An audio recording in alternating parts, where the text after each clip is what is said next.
Hello, today I will be presenting a literacy-based therapy session using the book The Snowy Day by Ezra Jack Keats. My client is Carrie, a 6-year-old child with expressive and receptive language delays and emerging early literacy skills. The goal for this session is for Carrie to retell the story using pictures as a guide, including key events in sequence. I selected this book because it is age-appropriate, highly visual, as a simple and clear sequential story, support my narrative retell goal, is engaging for children, is related to the season because we are in the middle of the winter season, and can be read within a short session. The story also provides multiple opportunities to target story retell because it has clear events such as going outside, walking in the snow, making footprints, making a snowball, and the snowball melting. Before reading, I would activate background knowledge by introducing key vocabulary such as crunch, footprints, and melt. I would briefly explain the words and connect them to the child experience. If needed, I could use a short virtual field trip video showing people walking in the snow, showing the crunch noise, showing the snow on the trees, so the video will support understanding. During shared reading, I would use dialogic reading strategies to support Carrie's goal. I would ask open-ended questions, such as, what do you think Peter is doing? To encourage, using this, I will encourage language production and to Carrie to remember. I would use prediction questions like, what do you think will happen next? To help Carrie think about story sequence. I would also use recall questions such as, what happened first? To support memory of events and narrative organization. And while reading, I would point to the words to support. I also, during the reading, I would point to the words to support print awareness, and I will show to her that I'm reading starting from the left side to the right side, and I will show how I am changing the pages. About the words, for example, about the print awareness, I can highlight beginning letters. For example, the letter S on snow.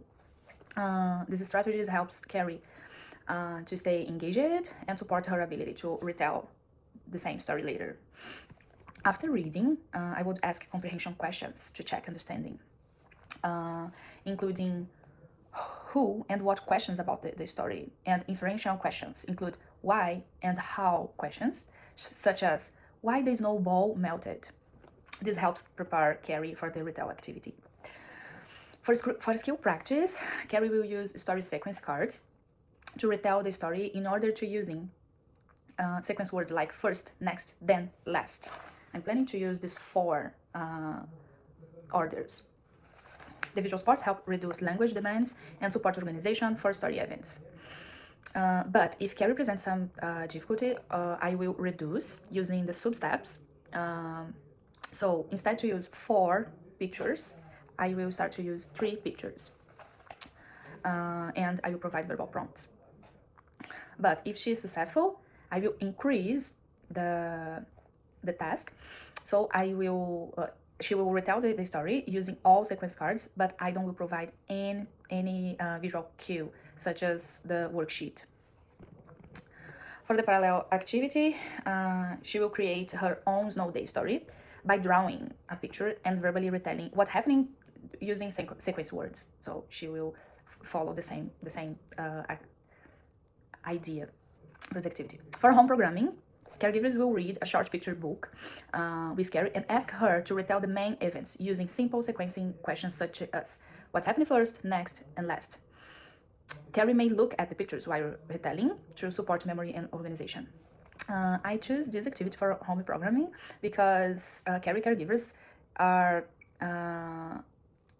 don't have a good literacy skills. Because of this, we need to understand what kind of activities they can help. So overall, this therapy session will support Carrie narrative skills, language development, and early literacy. So today, we will read the book, The Snowy Day. One winter morning, Peter woke up and looked out the window. Snow had fallen during the night. It covered everything as far he could see. After breakfast, he put on his snowsuit and ran outside. The snow was piled up very high along the street to make a path for walking.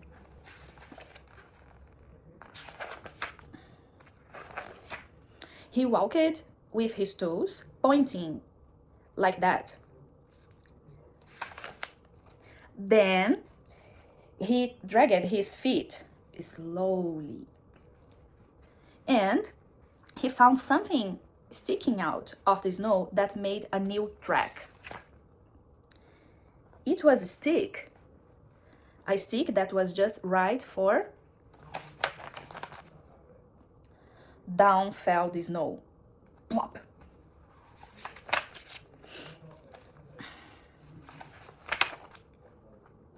So he made a smiling snowman,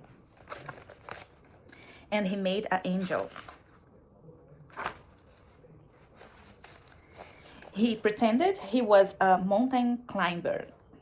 He climbed up a great big tall happening mountain of snow and slide all the way down.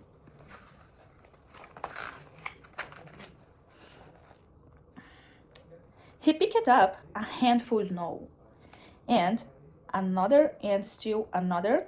He packed it round and firm and put the snowball in his pocket for tomorrow.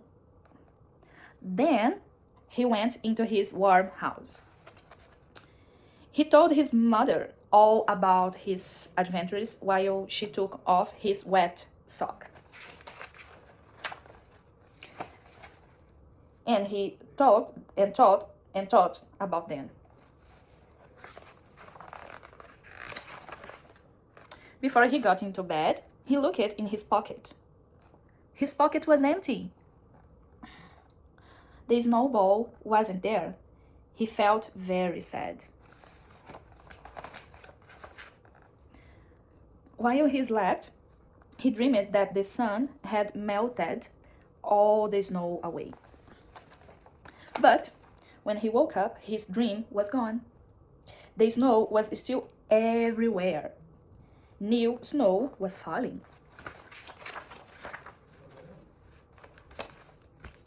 That's it.